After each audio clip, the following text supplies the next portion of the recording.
Fala galera, o choque rei ainda não acabou. Na verdade não é um choque rei, né? Na verdade é um choque de arbitragem.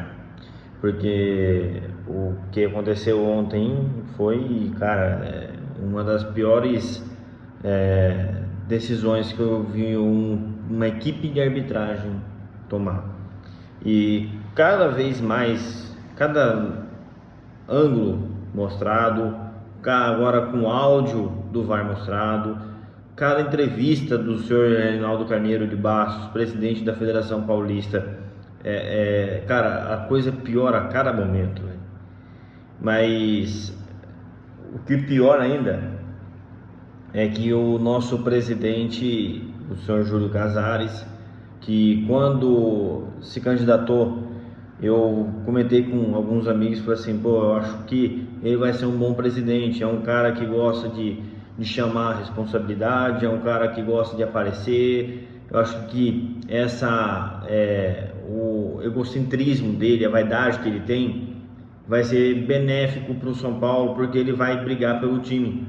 Só que muito enganado estava eu naquele momento, porque é muito pelo contrário.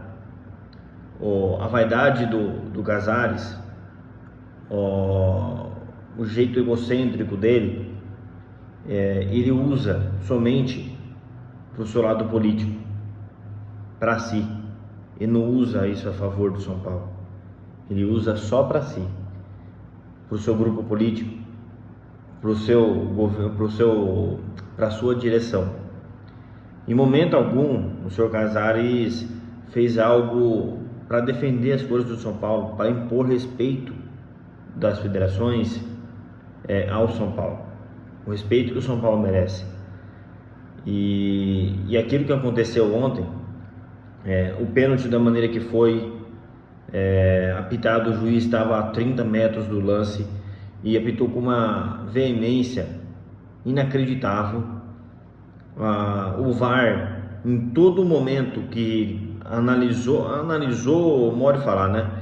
Em todo momento que eles viram a jogada, que eles estavam mostrando, eles não estavam preocupados em analisar se o jogador do Palmeiras se jogou, se o jogador do São Paulo realmente fez uma carga, bloqueou a passagem, se ele foi imprudente, se foi pênalti, ou se o jogador do Palmeiras já estava caindo, se ele desequilibrou.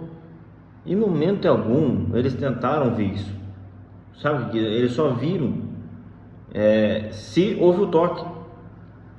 Mas, cara, isso é uma análise, para não dizer desonesta, no mínimo rasa e ridícula, patética, porque futebol é contato. Imagine então, se você não puder tocar no seu adversário, se todo toque no adversário for pênalti, for falta, então, meu amigo, não tem mais futebol, acaba. Mas não, eles procuraram o contato para validar o pênalti. Eles não analisaram o lance, eles não procuraram entender o que aconteceu, eles só procuraram um jeito de validar o pênalti. Isso leva a crer que quando tem certas coisas que a gente não consegue julgar a intenção de uma pessoa, mas a gente consegue identificar a intenção da pessoa. Aliás, a gente não consegue julgar o caráter da pessoa, mas a gente consegue julgar a intenção da pessoa de acordo com os seus movimentos, com o seu comportamento e com as suas decisões. E está claro que desde o começo a intenção deles era arrumar um pênalti para o Palmeiras, arrumar um meio de dar vantagem para o Palmeiras. Isso estava nítido desde o começo do jogo. Eu falei no vídeo de ontem, o Palmeiras bateu o jogo inteiro, cometeu faltas, parando no contra-ataque do São Paulo. O Lucas carregando a bola em projeção em direção ao gol, o cara puxa e não leva amarelo.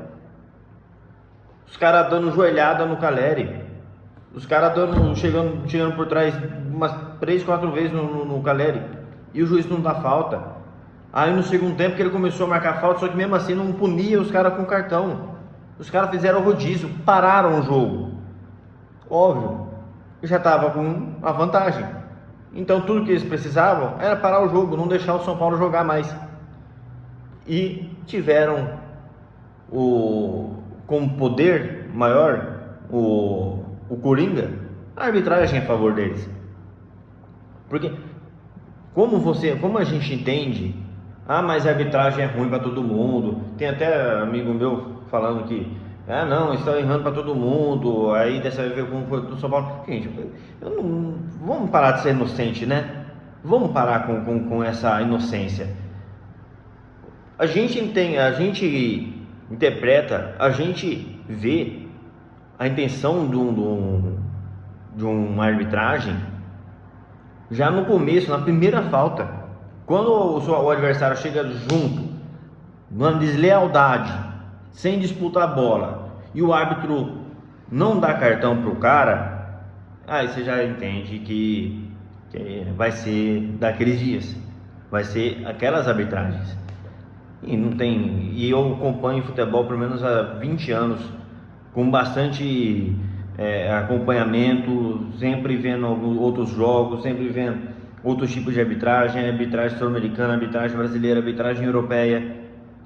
E cara, é ridículo a arbitragem brasileira realmente no geral. Só que o que acontece com o São Paulo, e não é vitimismo não, aliás é vitimismo sim, porque o São Paulo é vítima de péssimas arbitragens por conta do seu presidente omisso, que deve favor às federações, que fica pedindo favor às federações, e aí fica com o rabinho preso na federação.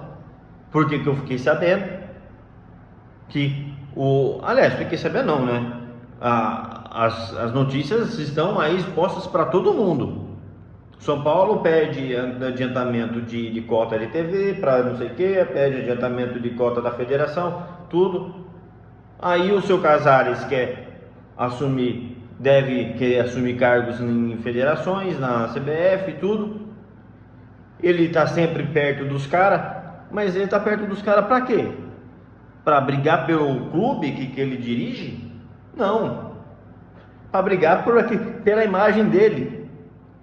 Olha, quer um exemplo maior do quanto o Casares está mais preocupado com ele do que com o São Paulo? São Paulo, quando ele vai anunciar uma contratação, quem anuncia primeiro? O perfil oficial do clube ou o Casares? Vocês sabem a resposta. Isso já diz muito sobre quem é o Casares, sobre quem é o presidente do São Paulo.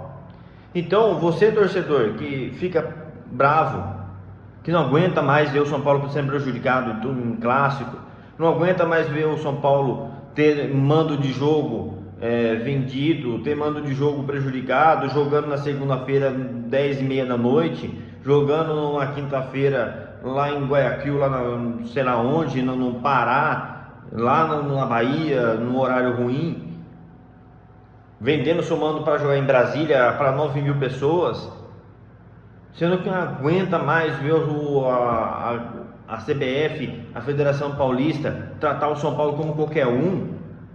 Cara, olha para o seu presidente, vamos olhar para o nosso presidente e ver o que ele faz para essas coisas mudarem.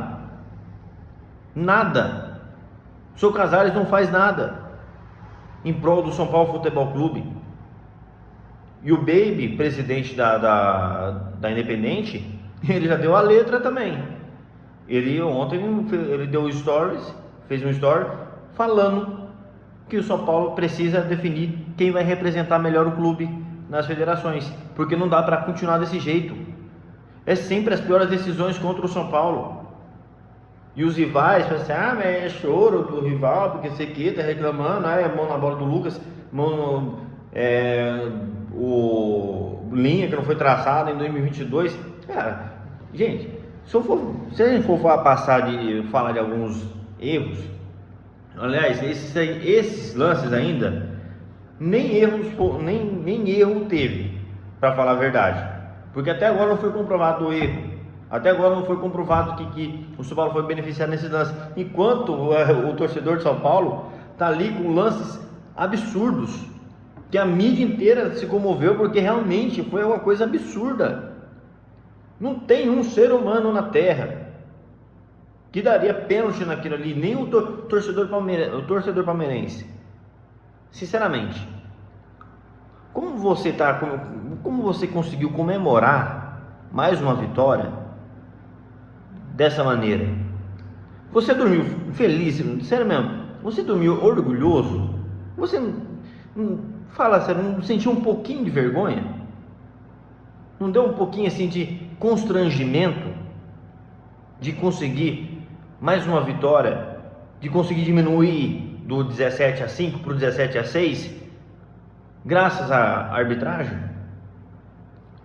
Vocês estão no melhor momento da história de vocês, o melhor técnico da história de vocês, o maior patrocínio da história de vocês, a maior contratação da história do futebol brasileiro, enquanto o São Paulo tem o pior presidente da sua história, o pior momento financeiro do clube, o pior momento de estrutura em relação aos rivais, e vocês precisam de uma arbitragem para ganhar da gente? Vocês não sentem vergonha? Vocês não sentem constrangimento? Eu me sentiria, assim como eu me sinto constrangido com as entrevistas e com as reclamações totalmente infundadas, sem coerência nenhuma, que o nosso presidente faz em relação aos erros de arbitragem. Até para reclamar o cara é ruim. Então, se vocês reclamam da Leila, olha, dá uma olhadinha, acompanhe um pouquinho, só um pouquinho, vai fazer bem para vocês. Isso serve não só para os palmeirenses, mas também para o corintiano, para o santista. Dá só uma olhadinha, chega num torcedor do São Paulo que é amigo seus, parente, alguma coisa, que acompanha o São Paulo com bastante frequência, que acompanha as notícias, que acompanha os bastidores do São Paulo, que vive São Paulo, e chega nele e fala assim, me conta um pouco mais como que é o presidente, o que ele faz a favor de vocês, o que ele faz para ajudar o São Paulo, como que está a finança do clube, como que está a transparência com o seu torcedor. Pesquisa um pouco, acompanha um pouco.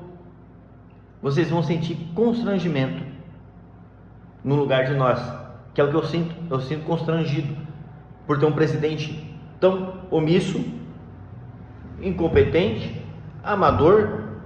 Eu não vou dizer mau caráter porque eu não conheço ele, mas enfim, eu posso analisar, julgar ele como presidente do São Paulo, que é o clube que eu amo, é um clube que eu acompanho desde que eu nasci. Eu nasci no São Paulo, sendo campeão brasileiro em 91. Comecei a acompanhar com mais frequência o jogo quando eu comecei a entender sobre futebol desde 98. E cara, é o pior presidente da história de São Paulo.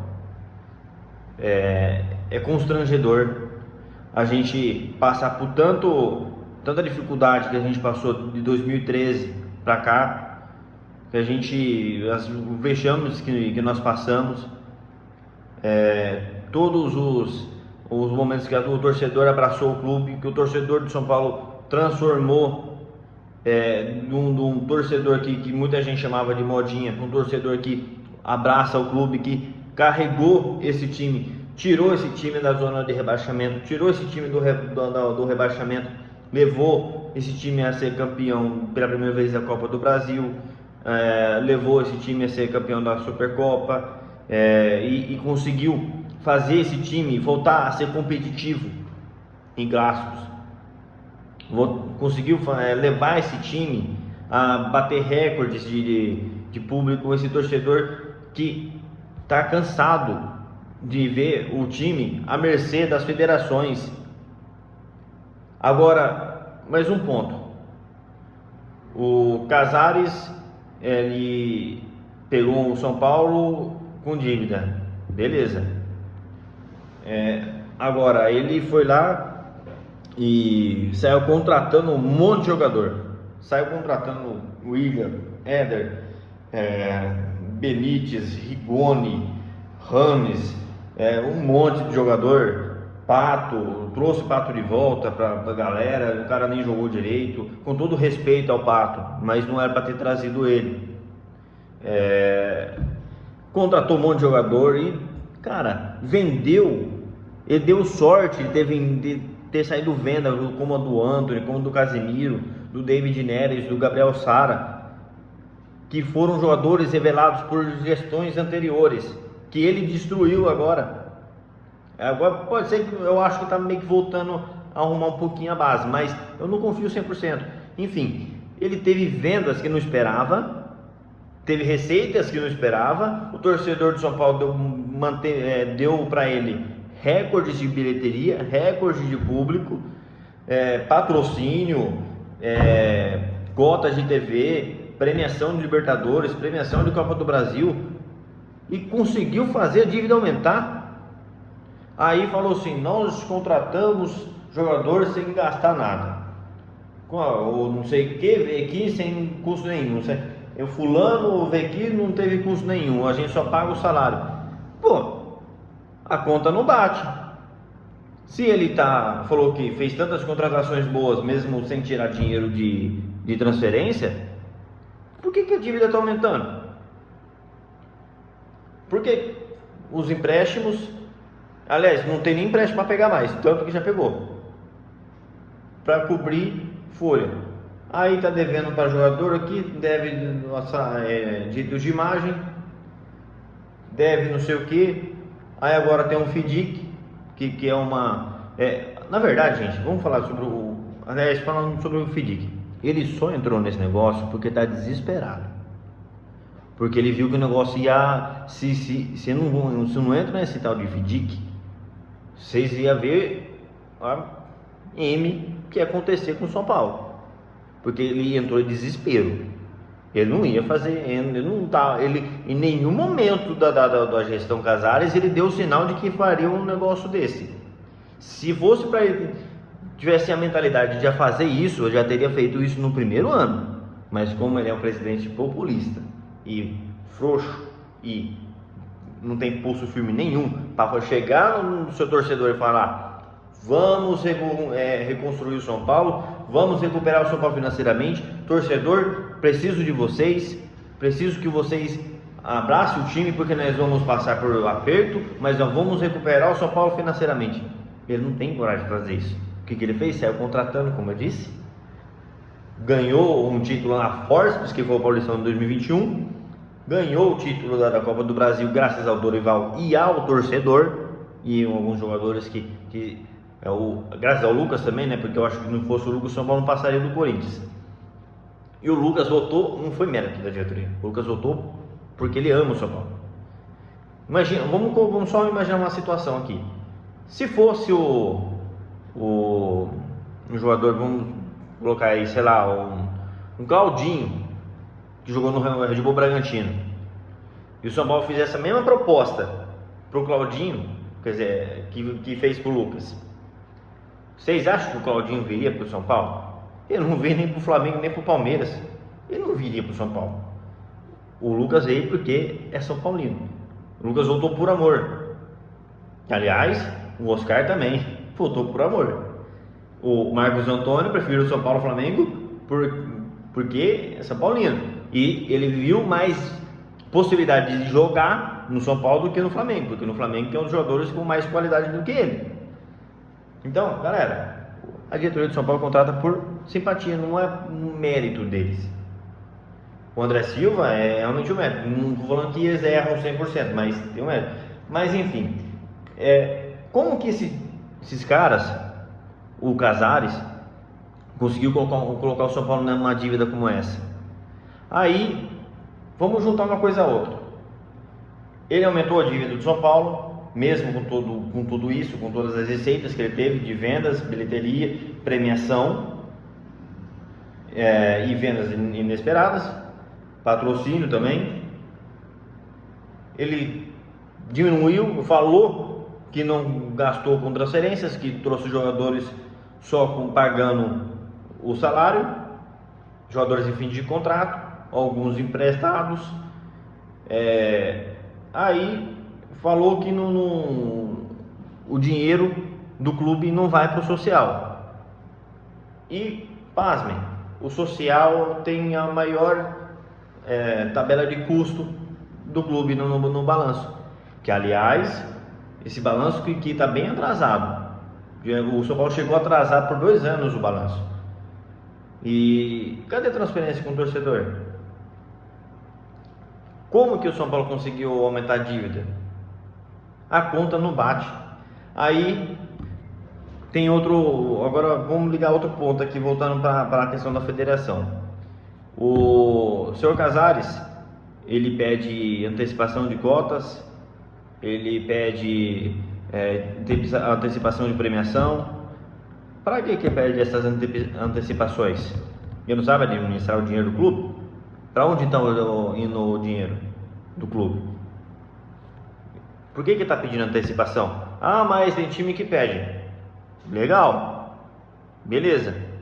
Mas para onde está indo esse dinheiro? Por que o Casares não cobra tanto as federações para respeitar o São Paulo, para colocar o São Paulo nos melhores dias de jogos, porque o São Paulo merece pelo tamanho que tem no país? O São Paulo, por que não coloca o São Paulo nos melhores horários, com arbitragem mais experiente, se bem que, vamos lá, né, o Flávio também é experiente, mas enfim.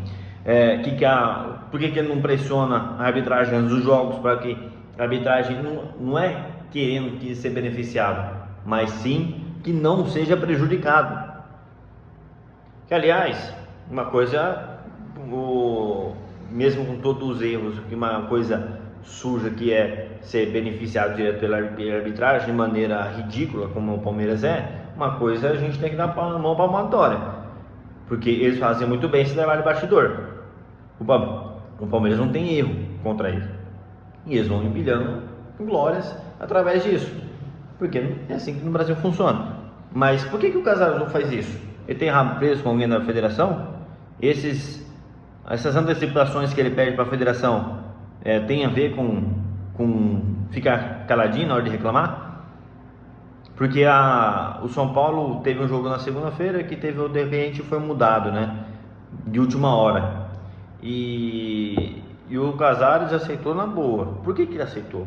Então, galera, me desculpa me prolongar no desabafo aqui, mas é que eu tô cansado, sabe? E eu não vejo perspectiva.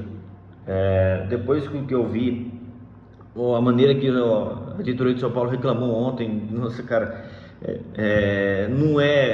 naquele ano passado fizeram aquele showzinho ridículo. Não sei o que português merda, como um xingando, totalmente descompensado, totalmente descontrolado. A gente queria sim que ele fosse mais firme, só que não descontrolado daquele jeito. Ele perdeu a razão. Aí ontem já foi ao contrário, foi um xoxo, um protesto xoxo contra a federação. Por quê? Tem rabo preso com a federação? Com o Reinaldo, que está sempre do lado dele? Se ele dá tanto valor para o Campeonato Paulista assim, se ele trata o Campeonato Paulista como Copa do Mundo e pede para o técnico não rodar o elenco, pede para o técnico não utilizar os moleques durante o campeonato, aliás, não só o Zubeldia, ele pede para todos os técnicos, a mesma coisa, é sempre o mesmo cenário. Se ele valoriza tanto o Campeonato Paulista assim, então pelo menos faça valer, né, essa valorização toda que ele dá para o Campeonato Paulista. Chega na federação e fala assim: eu quero ganhar esse negócio aqui, velho. Vocês estão quebrando eu. Que arbitragem é essa? Eu não vou mais tolerar essa arbitragem aqui. Eu não vou mais tolerar esse tipo de erro contra o São Paulo. E eu vou reclamar toda semana, quando antes de escala, eu vou pressionar. Eu não vou aceitar. Não é para errar contra o São Paulo. Na dúvida, eu não quero saber de erro.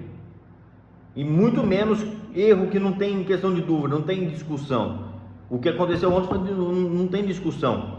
O jogador do Palmeiras se jogou antes do contato com a bola e deveria ter sido punido com cartão amarelo. Mas ele não faz isso.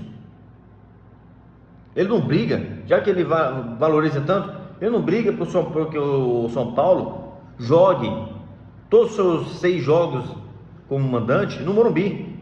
Ele não briga para que o São Paulo jogue no sábado às 18 horas ou no domingo às 16, ou até mesmo às 18, que é um horário bom para assistir jogo no final de semana. Ele não briga para que o São Paulo jogue numa quarta-feira às 18 horas, porque é um horário intermediário, dá tempo do torcedor chegar e dá tempo do torcedor ir embora. Mas não, ele aceita tudo que a federação faz. Pô, grande valorização, né, Casares? Aí realmente você está sendo incoerente. E aí como que vai reclamar com a federação? Como que o torcedor de São Paulo fica fazendo um papel de... Cara, não sei nem como falar isso. O torcedor vai lá ver um monte de jornalista, tudo falando, realmente não foi pênalti, é escandaloso. O Marcos Palmeirense falou que não foi, Piperno, que é super palmeirense, também falou que não foi, porque óbvio que não foi pênalti. Isso aí é fato, não é uma questão interpretativa, não é uma questão de opinião, é um fato, não houve pênalti. E o torcedor de São Paulo está revoltado com toda essa repercussão, que foi assim, pô, todo mundo viu que não foi pênalti, como que os caras fazem isso com o São Paulo? Teve outros lances que o São Paulo foi prejudicado, isso vai acontecer há muito tempo. Desde 2012 o Palmeiras não tem um jogador expulso no Choque Rei, e olha que os caras batem pra caramba, e com deslealdade. E não é só excesso de falta, é deslealdade, é maldade. E o torcedor de São Paulo fala assim, nossa, São Paulo tem que ir lá na federação reclamar. Pô, torcedor, agora para finalizar, você quer que o São Paulo vire a chave? Você quer que o São Paulo pare de ser prejudicado? Você quer que o São Paulo volte a ser respeitado? Comece pelo presidente, porque enquanto nós tivemos um presidente que não impõe respeito nem entre a gente, porque ele vive querendo dar golpe no São Paulo, enquanto a gente tiver um presidente como esse, não vai ser a federação que vai impor respeito vai respeitar o São Paulo, né? Se nem o próprio presidente respeita o clube. Então vamos cobrar quem deve ser cobrado. Vamos pegar um pé do seu presidente Júlio Casares, que está muito confortável no comando, porque ele vai sair, vai deixar um pior do que ele, e aí a gente está na mão, meu amigo.